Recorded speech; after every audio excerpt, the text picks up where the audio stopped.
Hi, ma'am. Good afternoon. Can you please introduce yourself? Good day, I'm EVM00563. How old are you? I'm 37 years old. What is your marital status? I am single.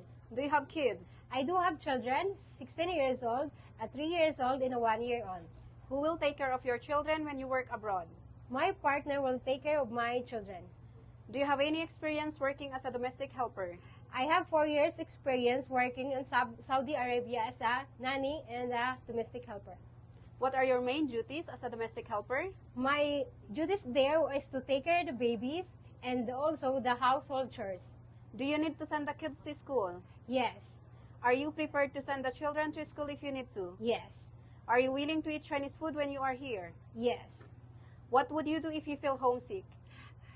If I feel homesick, I will focus on my job and then I will call my family afterward. If your day off is not on Sunday, are you willing to take the job? Yes, mom. Are you afraid of dogs or cats or any other pets? No. Are you willing to also take care of pets like walking the dog daily? Yes. Are you willing to put down your phone and promise not to use it for personal reasons during your working hours? Yes.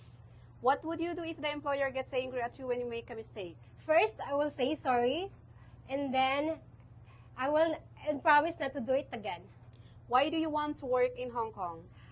I want to work in Hong Kong because of high salary and I want to know more about their culture.